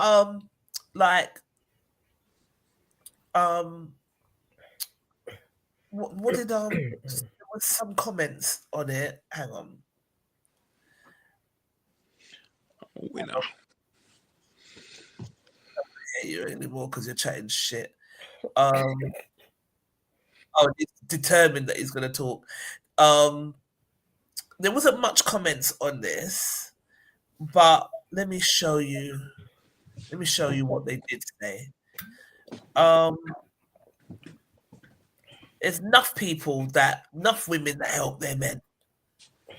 And then when they get rich, then they go and leave them for somebody else that's younger, and that happens. I think. Absolutely. When you lot get on your feet, then you Bye. that's out with a younger version that don't want you for nothing but your money. But Davina said, boy. This is what Natty had to say. Can you see this? Hang on. No comments. Volume. Can you see what my screen? Yeah, you can see it, but no volume. Mm-hmm. Okay, hang on. Will not respect you. Even your children will not respect you. Because even when you give your wife money, the children think that it's his mother that is paying the school fees. Because she goes to the bursar. She buys the Christmas clothes. She brings food. And so they go to her first before they come to you. When they go to her, the thing goes round and round, but they come to you. You now give to her. She will not give to them. So, the average man, Bible says a man shall provide for his family. 1 Timothy chapter 5, verse 8. Whosoever does not provide for his family is worse than an unbeliever because he has betrayed the faith. Connected Minds podcast. Okay. Too many men feel this way online, so I guess it must have some truth to it. So I called that Carl. Carl just ignored me because he was saying we need this. But back your talk, innit? Carl not responded or turned up today. Jennifer said, I disagree. Nearly everyone I know has stood by their male partner until he got his shit together, if he didn't have it together already. Absolutely. Where's he getting this information from? I 100% disagree. So, yeah. Women disagree and men think it's true. But I don't know. I mean, I really don't know. I not the women that I know. We're not going to just ditch you because the grass is greener on the other side. And it's like, I'm not saying it doesn't happen, but the women that I know, they tend to stand by their guys. And I think I was listening to something the other day, and I'm glad that we're starting to veer off into different topics. It's not just relationships, because it put me to think, like, are these things really just to continue to cause divide between us? Because some of the things that are out there are just not true. Mm-hmm. Do you know what I mean? I agree. So, someone put a full stop, but I don't know what that means. But yeah, so that was Carl's topic. I wanted to hear his point, but he's chickened out. As I knew you would, Carl. Go on, that's a pure Carl. Don't knock him up. Carl, he's going to say yes. So you honestly think that, Gary? How often? It's not it's all individual, but I do think that people switch for better things when the grass is greener. we did a topic a few months ago about the girl whose partner was really cool with her and loved her, but she met some guy and he was chatting to her and giving her all the he dressed nice, smelled nice, all that thing. And it's the same thing. She's trying to level up. It's like they're always looking for something above. Yeah. We did a topic a couple weeks ago, and then we've done other topics like that when it's that kind of leveling up. So it's maybe not as like what he said. It's kind of just they want the finished article, but it's all there's a bit of the relationship where they're trying to level up or they're looking for the next best thing. No, and that's not all girls. I'm not saying that's all women, but I do find that a lot. I mean, but then lots of girls will say to me, lots of guys are looking for the next young thing. Yeah, they are. The next young thing, the new model, the newer model. What do you mean? Yeah, then they go and DM somebody and all up in their DMs with their love heart eyes. You sit there, smiling up, please. I don't know. All right, next topic. This was posted by you, I believe, Shasha. All right. So, what would you do Wednesday? So, after 14 years of marriage, we divorced because we grew into two different people. But after the papers were signed, we never really let go. We just stayed in touch, not out of obligation, but because it was easy. No arguments, no pressure, just connection. Over time, that friendship turned into something deeper. The chemistry came back and we started sleeping together. Meanwhile, I rushed into a new marriage with someone wonderful, but it doesn't feel the same. Now I'm stuck between the past and the present. I don't want to leave my new wife, but I'm scared going back to my ex would only lead to the same pain. Or maybe this is just something temporary. Honestly, I don't know what this last bit you're saying here. I don't know. I don't know what to do. I don't know what to do. I think must have read. Sorry. Must be. Okay, so no bravado, massive. What do you think about that? I'll ask you lot first before we share their comments. What do you think about that? Happens, innit? Some people want to go back to the exes because it's comfortable and they feel that they had a connection, and sometimes they feel like they've broken up with people for no reason at all, or for a situation. But you know what? I didn't really want to break up with them. And even with divorces, you'll find marriage because some people just don't want to be alone. No, people like that. A huge problem, though. You know. Yeah, some people just don't want to be alone. People go at people just for the sake of they're not alone. And some people, and look, do you know what? I would say most people fall into relationships. They may not just go out there thinking I want to date somebody, but you start hanging out with somebody and eventually they're in a relationship together. They don't even know how they got in a relationship. Yeah. So we've been on a couple of dates. We could end up sleeping it together. The next minute it's 6 years later, and then boy, might as well say we're together now, innit? Or what did Jaggy Jed say? We might as well just do it. Yeah, we might as well. Yeah, you might as well just do it, innit? Yeah. I remember that song. I used to love it. And someone was like, that song's a disrespect. I'm not singing it. And then when I listened to it, like, you might as well marry me, like, out of it. But what do you think, Shasha? I think that, kind of like what Gary said, people jump into relationships for safety. He was too quick to get into another marriage, way too quickly. He didn't give himself enough time to process his feelings, to process what happened, where it went wrong, all the rest of it. He's got married and then gone and got divorced quickly because he's upset. And I will say, don't do things when you're in your emotions, because you're just all over the place. Calm down, process it, and then see how you feel afterwards. He's done it all the way wrong. So now he's caught himself as he said, in a position between the past and the present. He may like his new wife or like things about her, but deep down, all he knows that all they needed to do was have a conversation as two adults and see if anything could be rectified. Now they've seen that, yes, there are genuine feelings still there, and maybe they shouldn't have got split up, but then you got somebody else who's going to get hurt at the end of it, which is not nice. Do you think that? Go on. No, but people, and this is what I'm saying to people. You always got to think about what's happening in your life. You make decisions for the moment. Lots of people make decisions for the moment, not for the future. So you think about how you feel at this precise moment, but not how you're going to feel in 3 or 4 years' time or whatever. So things are like, and I suppose it's you know what? I remember saying to somebody, one of the truest songs that I can ever think of was So Solid Crew, 21 Seconds. If it don't happen now, people don't want it. Like, it's got to happen right now.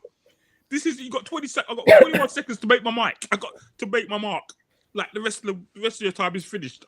I got these little short time to do what I got to do. There's so many people in the world. There's so many of us. We've got this short little time to kind of make a mic. And sometimes you jump into things and jump over hurdles to get to something. And while you're jumping over the hurdles, you're distracted about what's going on. You're not thinking about what's happening. You're just thinking, I need to get over this hurdle because this hurdle means we're getting divorced or we're ending up with someone else. Or if I do this, then this is going to happen. But it doesn't necessarily going to happen that way. So you need to kind of be focused on what you want and how you want to do it. You can't. And what you're doing it for. And that's why I say you got to be understand why you're doing it. Is it because you remember something, how things go? Because if it broke down once before, who said it's not going to break down next take? Once your distraction is finished, because you're distracted from your new partner or your old partner with the new partner. So once you're with this new partner, will you be distracted again by someone else or something else? Yeah, but that's what I'm saying. Some people who, if you're in a long-term relationship or in a long-term marriage, and for whatever reason, communication has broken down, you're angry, you're just having arguments or whatever the case may be, you put yourself in a situation where now you're getting divorced, and then you go and jump into a relationship. No, heal. Give yourself time to heal. You know, I don't know how long they were separated for, how long before his new marriage got into play, but it just seemed to me that if you do not allow yourself to process things and to heal emotionally, you're going to end up being in situations that you don't need to be in, which is what he's in right now. Do you think that the ex-wife is wrong to still be sleeping with him, knowing that he's married? At principle, yes, don't. Because I will say, what you don't like done for yourself, don't do it to somebody else. Yes, you were married first, though, isn't it? So yeah, exactly. You were married. Now you're divorced. You know that he's married. Give the woman, even if you don't know the other woman that he's married to, give her the respect that you would want for somebody to give to you, and say, you know what, bruv, you need to sort out your situation right now because I don't feel right sleeping with you and you're married. It's not right. I wouldn't want you to do that to me, and I certainly. But it's okay. Whatever. No, seriously, I just think, and some people might say, oh, well, you know, why should she have to say anything? But at the end of the day, it takes two to tango. And if you as a woman says no to certain things, nothing can go on. Nothing can happen. But if you're happy to just to sleep with him, what you're doing with him, how you think what makes you think if you do get back together again, that he's not going to go and cheat on you? Because he's already shown you that he can do it. Yeah. If a man cheats with you, he can cheat on you for sure. Exactly. So I'm just not getting that whole, what are you getting out of sleeping with your ex-husband, knowing that he's married? What are you getting out of it? Nothing. You're just putting yourself in a situation and going to have a woman upset and hurt because she feels that she's in a marriage that is good and all happy, and it's not. If you want to get back with each other, then do that and get divorced and leave the woman alone. Yeah. I don't know. So, what did our massive? What do you think, Trish? I think that I think once one of my exes would tell you, once I'm done, I'm done. I don't go back. Done for a reason, isn't it? I've got good relationships with most of my exes. One crosses I would never chat to. But there's two crosses I would never chat to actually. But I think once you're done, you're done. I think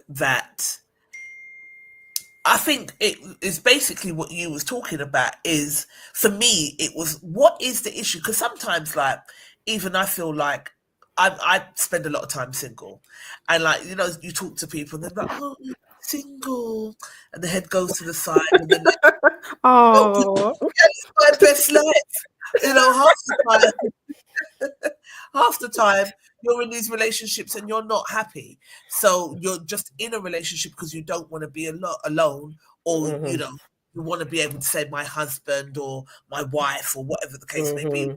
Actually looking at if you're compatible with this person, do you get on? Do you make each other laugh? Because I think that's important. Do you get on? Are you happy? And I don't think that's looked at. I think that people treat singledom like it's a disease, and I think what's the point of being in a relationship if you're not happy? So I think for him, and that's what it took me to, like, different people that I know, guys as well, because I think guys have a problem being alone. They always feel like they need another one, like a rotating sort of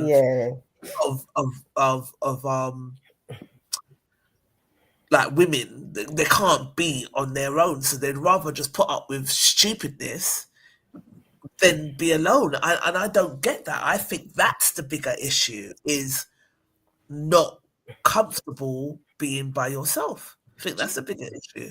Do you know what? I just reading Cleopatra's Simpsons. Damn right, there's no going back. It's a case of moving on.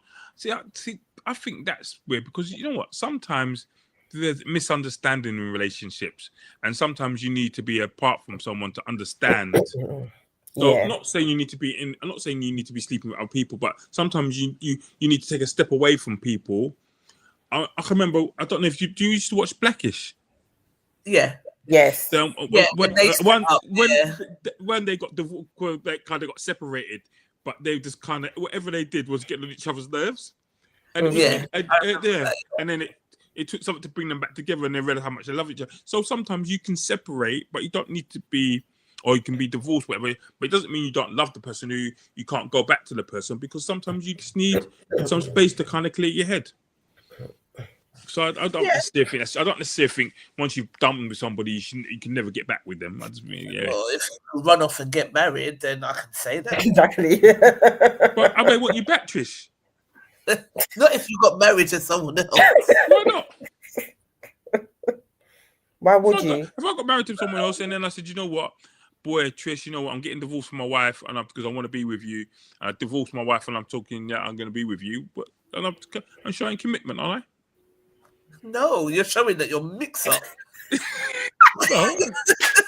A mixed bomber seed. That's what I'm coming back to claim you. I know you like to be claimed. You're claiming me, blood. After you got married, I'd be so vexed. Especially if you got married quick. Like, what the hell? Do you know what I mean? What did our crew say? Let's see what they had to say. Because they are funny, these lot are. Share screen. What did they say?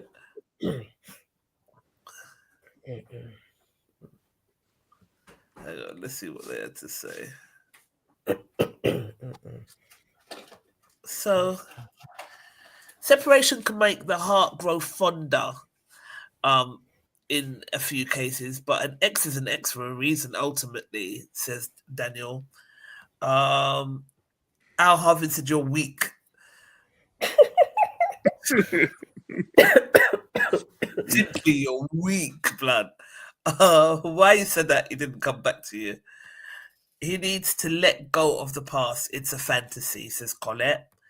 Cleopatra Simpson said he should have let go when he signed the divorce papers. Why put everything at risk? You left an unhappy marriage and embarked on something new, and now sleeping with your ex. It's a fantasy that will never make it in the real world.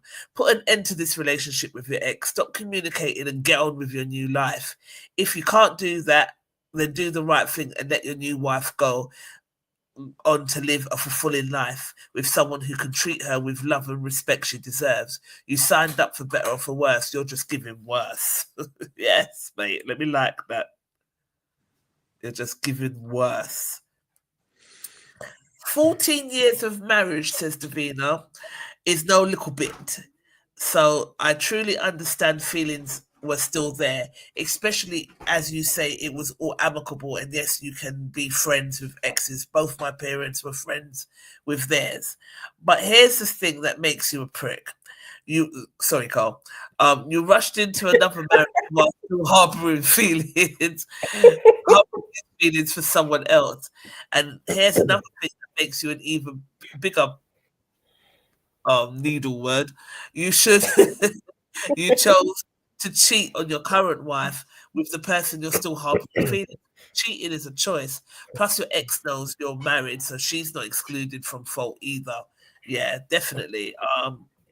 You and your ex are fucktards. I don't know what you're gonna do with me because it's not just us; it's the crew as well. Who deserve each other. Man, let your wife go so she can find a man that truly loves her and isn't going to waste her time like you so evidently are doing or did. Lisa Van Horn said, "Tan with your new wife and lower your ex. You should have never got married. You're still harboring feelings for your ex-wife." Anonymous said, "You're not stuck, brother. You're confused. Your past is staring your future straight into a head-on collision. You're asking for help in a situation you created and allowed to unfold, and in the process, you risk damaging a sister who doesn't deserve to be caught in your madness. What you need, my brother, is help, counseling, and to be honest, look at yourself.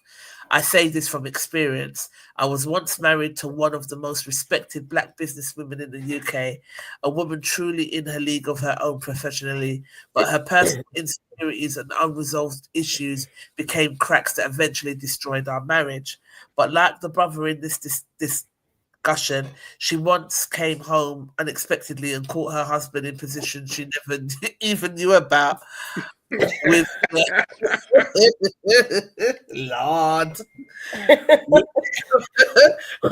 the tea there, let me drink some sips of water. Caught her husband in position she never even knew about with their house staff, maid, au pair, whoever it was. Decades later, she's still carrying it and hasn't healed from the betrayal. In reflection, it's haunted and destroyed every relationship she's had since. She's too is in desperate need for guided counselling. We're adults, and as such, adults, nothing was nice as a youth, but we're supposed to be wiser and older, respectable people. No dog like an old dog, eh? Some of the sisters ain't better either. Better to end a relationship or worse, marriage that's gonna end that than completely destroy someone you claim to love. Yeah, I agree. I got a text message from an anonymous person. It says, Right. "I feel like your people, listeners, are inexperienced or just playing dishonest game with groupthink." Nah, they need to spend time in the group. Not them. They are unruly. They have no behavior. They target. Some of this is actually they've been really well behaved, but when they're ready to go and knock, they do. Nobody. I don't think just says things for the sake of saying it because they do catch up in the group. And I don't think it's experience. I think it's just people's personal. I don't like being cheated on, so I don't cheat. I think you get to an age where you just treat people how you want to be treated, really. The real troublemaker said, the man is a bum. If he was, say, 25, I can imagine so, but grow up here, mate. See? Perfect example of how they talk in our group. They said, the man is a bum. Do you know what? He's a bum. Fix up. You can't have your cake and eat it at the same time. Stop playing with people's feelings. You just need Jesus. Can I say one thing? One thing? I don't know if I said this to you lot before, but I hate that saying. You can't have cake because cake is for eating, isn't it? So what's the point of having the cake if you're gonna eat it? I hate Can't it. eat cake. I hate that thing.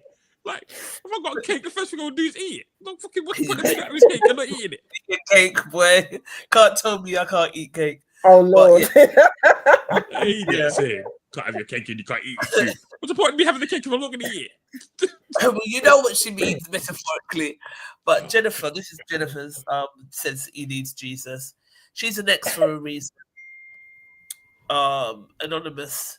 If you don't want to leave your new wife, you must leave your old wife, or the new wife will eventually find out and make the decision for you. Carla Negus said, weak boy alert. Ian Noble said, you obviously still love your first wife. You need to make up your mind and stick to it for life, as two will never go into one. Mammy Lashy Irwin said, sir, go back to your wife and leave the new lady alone. You clearly do not want to be there, so let her go and find her husband. Roll eyes. Ike said, what's the matter with you? Grow a set, will you? See what I'm saying? They're fucking rude when they're ready in it. Simples, says Julie Thomas. I don't understand how I get a cold every time I sit in front of the screen. It's wild. I was fired until I sat here. Michael Maxwell said, how did you rush into another marriage? Was your new wife a side piece while your first marriage was going downhill? Good point. I think you have to ask yourself, are women attracted to you because of some forbidden fruit, but once together, it's not the same? Are you excited and tempted by risk over working on what you already have? I would say be with neither and focus on getting your mind straight. If your ex still wants you once you are single, then make a slow burner, then rushing back into where you left off. Your current wife could forgive this and together work with you to heal your relationship, but more than likely never have anything to do with you once she finds out who the other woman is. Time alone will allow you to focus. Now, that's to me an emotionally balanced response. Because that's what I don't think people do. You jump from one relationship to, it's what Natalie was saying the other day when she was on. How do people do it? Jump from one relationship to the next, to the next, to the next, without getting time to gather yourself. And I think that's where you're going wrong. If you're expecting people to know you, but you ain't taking the time to know yourself, then it's long. Natty said, I don't mind being a side chick to my ex-husband. The love I lost him suddenly grew back after divorce. Okay. I'm not going to be married and then downgrade myself to side chick. You must be mad. You're not right. I'm not doing that either. That's an idiot move. John Shaw said, just keep both. And Michael Jangaru said, you're an idiot. And what did Natty say? Natty's always got something to say. Hang on. My wife doesn't love you. Hang on. Is he going to play it again? I love you. What about your wife? My wife doesn't love you.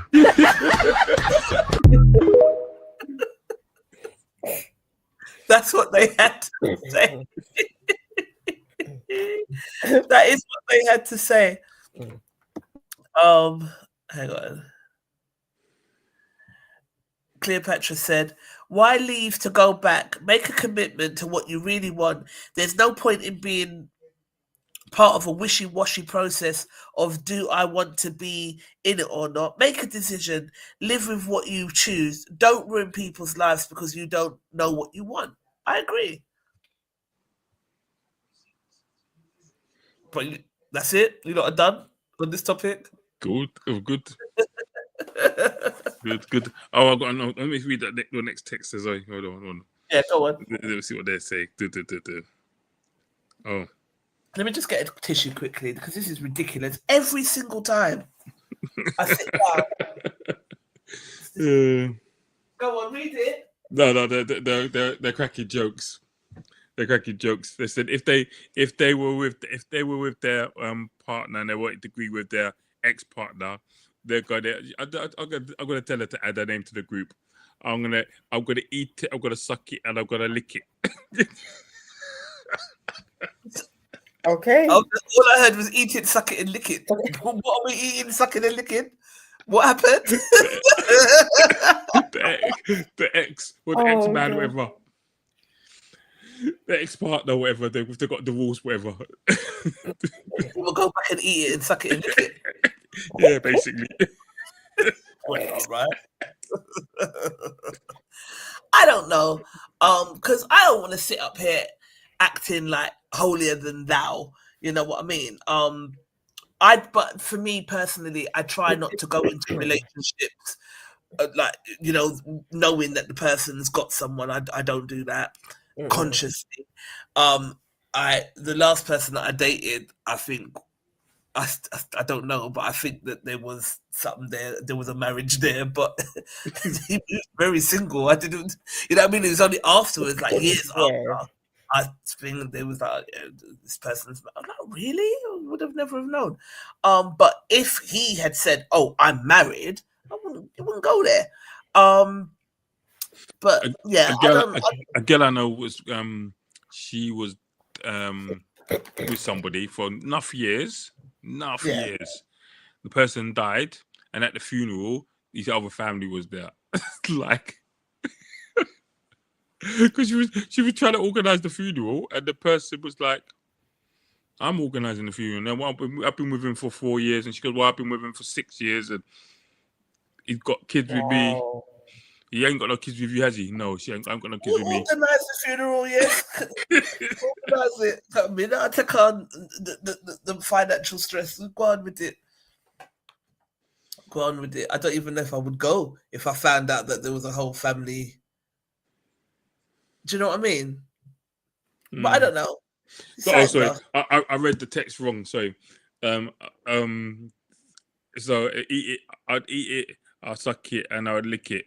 Kiss my teeth, laugh out loud, and then they put that was about having cake and eating it too. Oh, no, man, you have to have your cake. We've got 10 minutes. Let me see what we got left. What have I got here? Oh, funny enough, it kind of goes on to the it follows on. So we'll do a quick 10 minutes on this. Kind of follows on.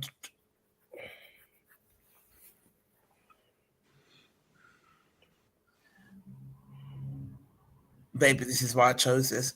When a married man is dating a married woman, what exactly are they both looking for? So, has anyone been in a relationship and cheated with anybody that's in a relationship? Yeah, when I was younger. What was you looking for when you did that? How's that Afrobeat record go? Happiness. You know, you're not with stress, but you're in a something with stress if you're cheating, right? Like some of my girlfriends, right? When I'm like, how do you do this? I don't understand, like, how you do it. Like, I'd be so hot, I'd get caught. I'd just hot up myself. I'd just fucking dumb and hot up myself. Have you ever been in a relationship? Nope. I don't believe in it. I don't like it done to me. So I wouldn't. I can't. My conscience will kill me. Have you ever slept with someone knowing that they've got a girl? No. Not knowing. Yeah. I don't even want put it this way. Once you say to me, "Oh, I've got a girlfriend," I'm not even listening to you anymore. I've gone. I'm not interested. All right. So let me put a scenario to you, right? So say, for instance, you're dating a guy, and then, like, a year later, you found out that there was somebody else, but you're in it now. Are you leaving straight away, or are you going to try and work it out, or what does that Are look like? they still in a relationship? Or it's done? Let's say no. Let's say I'm that done. no, I'm done. No, because I'm big on trust, and if I cannot trust you, it's for me. It's a no. I've not doing it. I've been in that situation before, and yeah, one of my exes did that with he. I actually confronted him back. He was shocked that I knew what he was doing, and he was like, "How did you know?" I'm like, I live with you. Like I know you. You're going out with your bedrooms, then, and I don't smell one weed or no Guinness on you. Are you crazy? Are you Yeah. acting? Nah. Are you mad? Do you really think I'm that stupid to not realize those things? And he come done up to me. He goes, "How did you know?" I said, "Because I didn't smell no weed or no form of bait on you, and the whole of you lot smoke and drink." Right. So no. From when I find out that you have been dishonest and betrayed my trust, I can't. I have tried it before and it didn't work. My mind, if the moment you out of my sight, I'm going to see John or Peter, have you really gone there? And if I have to question it, if I have to have that question in my head, I can't. I'm not going to torture myself with thinking, oh, has he gone there? Has he not? Nah. Charlene Popper got the credit card receipts. Is that right? That is okay. I swear to God. And I catch all of the foolishness. I've been there, done that. I don't. I just, I know what it feels like. So I wouldn't want that to. I wouldn't want to know knowingly that I've done it to somebody else. So you can say as much so as you like. I'm done. Gary, have you been with someone in a relationship? He answered before you even finished it, boy. How did that work for you? Did you want to be with her afterwards? It wasn't even like that. It was just like, yo, you would doing just is what I didn't have the same. Maybe I ain't got the same morals as you lot when I was like, oh, it is what it is. Then no stress for me. You know what I mean? It was quite no stress for me, no drama. Can't tell me. What can you tell me? Oh, when you see you, go and see your man in it. You're cold. What can you tell me? What can you tell me? You can't tell me that. You mean? Would you wife somebody that you was in that type of relationship with? Would you go on to then have like a real serious relationship with them? Yeah, I could do. I'm not saying I wouldn't. Yeah, could do. Depends how I felt for the person. You know what I mean? It all depends on what happened and how things panned out in it. But yeah, could do. When I suppose I said when I was, I think. Because when you was young, especially when I was younger, we used to go rave all the time. We used to get girls' numbers for fun and chat to girls all the time back when I was younger. Like, yeah. And I remember I said, even though a lot of people thought I was ugly, and was like, oh, he's ugly, you're the ugly one out of the group, and blah, blah, blah. And he still chat to girls and like, oh, yeah, can we get a number, write it down, go hang out with them, end up, oh, got a man. I remember one girl, she used to work. Well, actually, I can't say what she worked because that'll give it away. She used to work in a nightclub, a famous nightclub, and then she had a man, and we used to just chat in the nightclub, and I knew the guy and stuff, and then we end up doing a quick couple times. Yeah. And you knew the guy? Yeah, I felt a bit kind about it. You're crosses, you know, Gary. I swear. I didn't know him personally. Well, I knew him personally, but I didn't know. I knew him through her. So she introduced me to him. So he's not my friend. Right. I know her. She introduced me, and I said, see him. We said hello. That's it. Yeah. Okay. Yeah. Well, I wouldn't date. This can sound quite. I don't know if it's hypocritical. So I would if I knew the guy before I knew the girl, I probably wouldn't. Right. But if the girl introduced me to the guy, then it's not my virgin, is it? That makes sense. Are you talking about Gary, Bob? My mum said the girl's got a bloody cheek. What? Got a cheek of what? I suppose the cheating. Why are you saying she's got a bloody cheek, mummy? Right, she's saying introducing him to the man, knowing that it's her man, and that she's cheeky. Yeah. That's because I'm trustworthy. That's because I'm trustworthy. She's looking. Because you know I'm not gonna blow up your spot, so I'm trustworthy.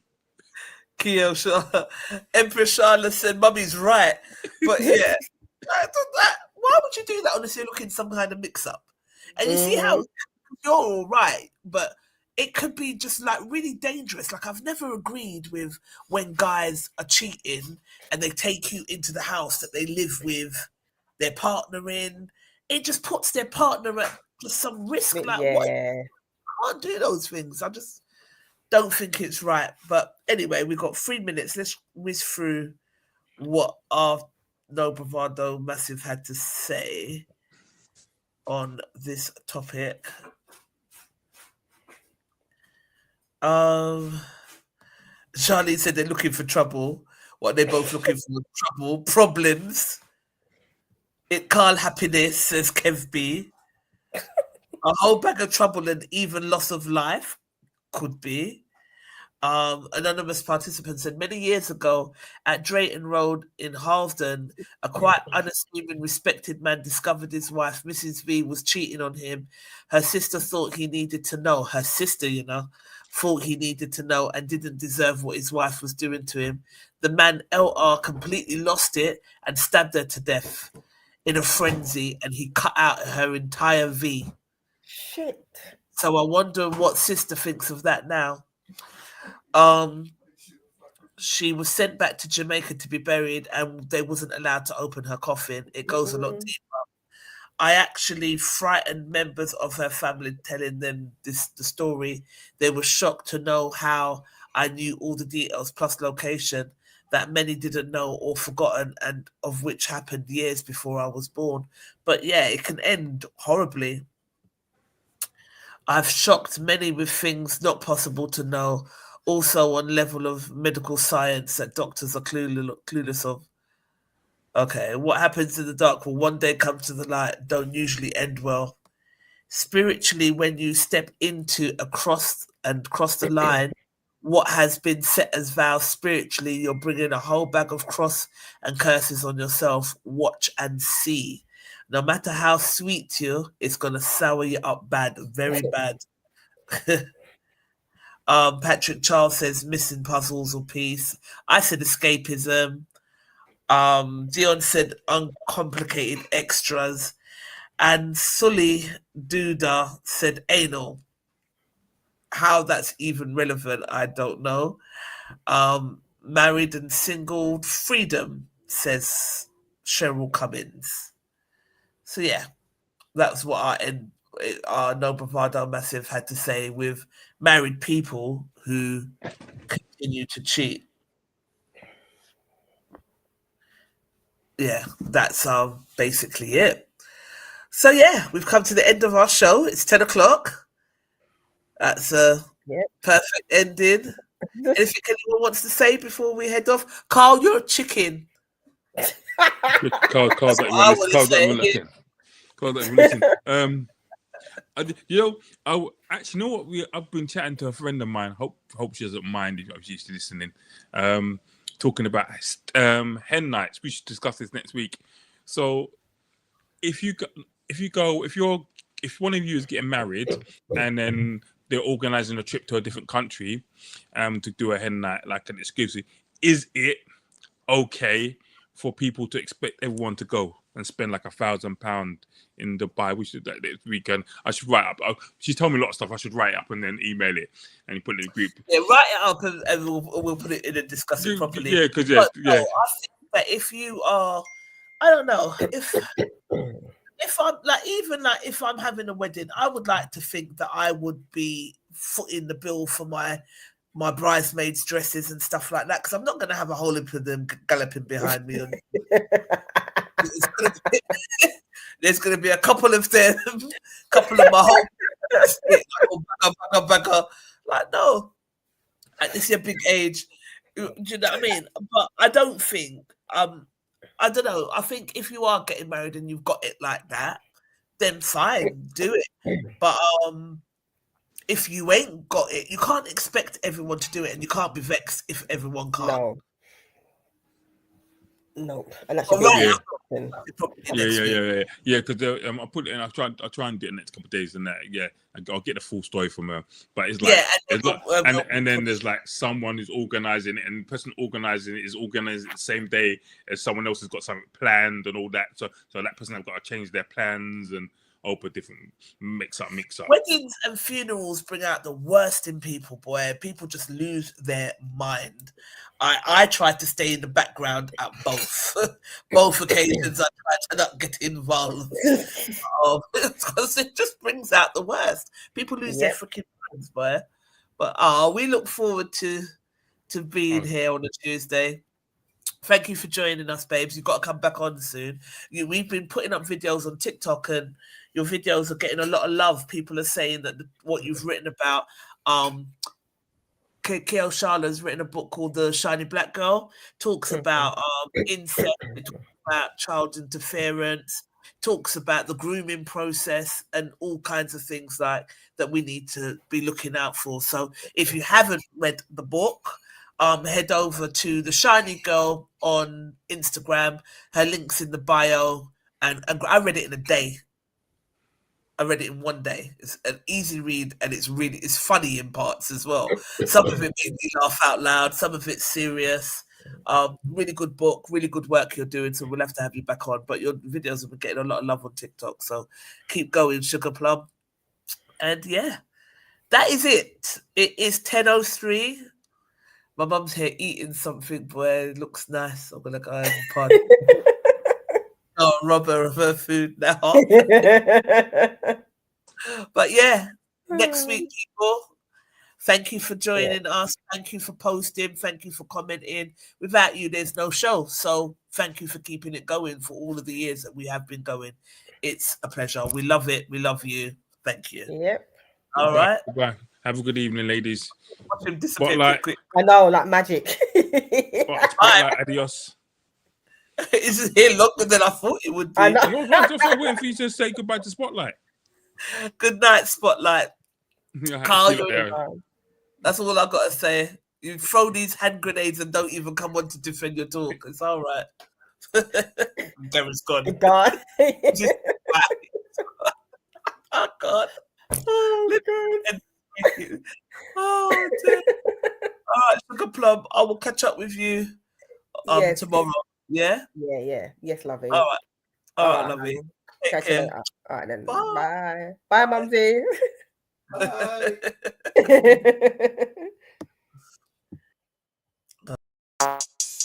Bye.